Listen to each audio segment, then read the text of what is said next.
హైదరాబాద్లో హైడ్రా కూల్చివేతల అంశం ఇప్పుడు తెలంగాణలో తీవ్ర చర్చనీయాంశంగా మారింది.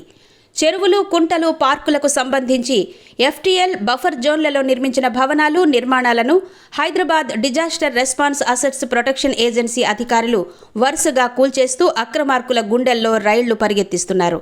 హీరో అక్కినేని నాగార్జునకు సంబంధించిన ఎన్ కన్వెన్షన్ సెంటర్ను భారీ యంత్రాలు ఉపయోగించి హైడ్రా అధికారులు కూల్చివేయడం తీవ్ర సంచలనంగా మారిన విషయం తెలిసిందే. హైడ్రా కూల్చివేతల అంశాన్ని స్వాగతించిన నారాయణ, ఈ కూల్చివేతల కారణంగా బడాబాబులు కూడా జైళ్లకు వెళ్లాల్సిన పరిస్థితి వస్తుందని పేర్కొన్నారు. అదే సమయంలో బడాబాబుల ఒత్తిడితో ముఖ్యమంత్రి రేవంత్ రెడ్డి కూడా జైలుకి వెళ్లాల్సి వచ్చే ప్రమాదం కూడా ఉందని నారాయణ అభిప్రాయపడ్డారు. సీఎం రేవంత్ రెడ్డి పులి మీద సవారీ చేస్తున్నారని, మధ్యలో ఆపేస్తే అదే పులి తినేస్తుందని హెచ్చరించారు.